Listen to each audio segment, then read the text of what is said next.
Look at the geography of the Strait of Hormuz. Through this narrow bottleneck flows roughly 20% of the world's daily oil supply. In early 2026, under extreme pressure to block Western warships, Iran's Revolutionary Guard Corps rushed to turn this heavily trafficked waterway into a massive minefield.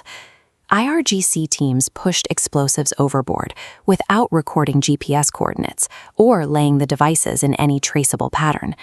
They were so focused on the speed of deployment that they completely bypassed standard naval mapping protocols. They threw away the blueprints. The result is a blockade so chaotic that even the forces who laid it no longer know where the active threats are located, creating a crisis that has spiraled beyond their control. The environment itself compounds the danger. The currents in the strait are remarkably brutal, meaning these explosives drift unpredictably. A heavily guarded sweeping vessel could clear a path one day, and an active mine could drift right back into that exact spot by tomorrow.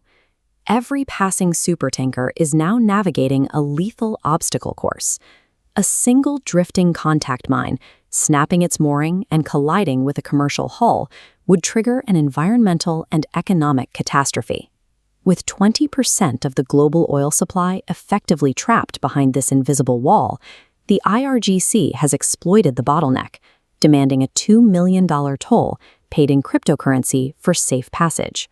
Because traditional, reactive minesweeping is mathematically impossible under these conditions, the U.S. military has scrapped its standard operating procedures and written an entirely new playbook to secure the region.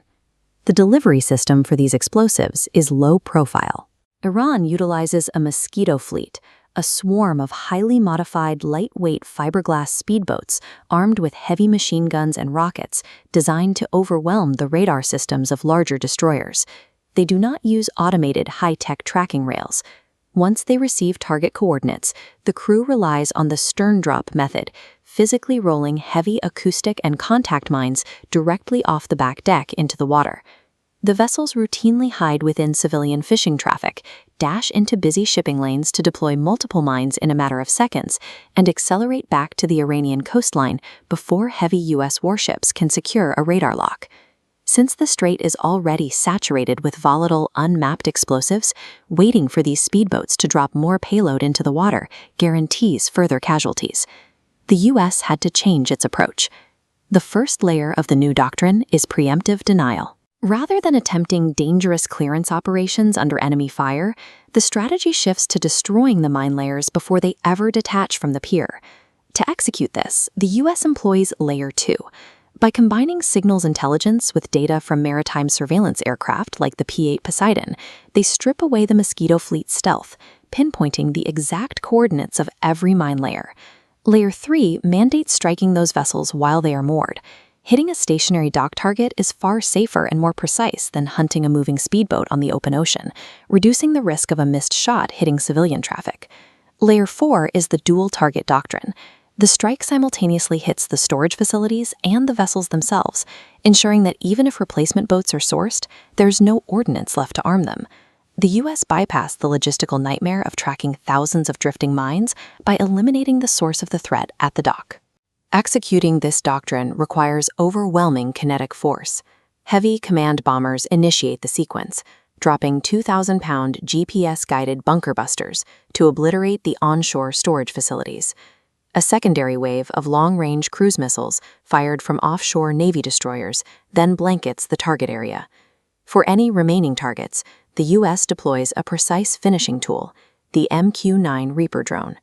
The drone fires the AGM-114 Hellfire missile. Traveling at over Mach 1 and utilizing continuous laser and radar tracking, the missile accurately follows and destroys fiberglass boats, maxing out at 69 miles per hour. It is a deliberate application of advanced multi-domain assets, neutralizing a low-tech, asymmetric threat through technological overmatch. Over a span of just 10 days, the U.S. successfully eliminated more than 60 warships and submarines. This severe response aligns with historical U.S. naval actions in the region. Past engagements, such as the rapid sinking of the Iranian frigates Joshan and Sahand, demonstrate a long-standing zero-tolerance policy for disruptions in this waterway. Protecting a fragile global economy from sudden, unmapped errors requires an uncompromising application of absolute force. At these global choke points, modern defense prioritizes neutralizing an opponent's means of attack before the first weapon is ever deployed.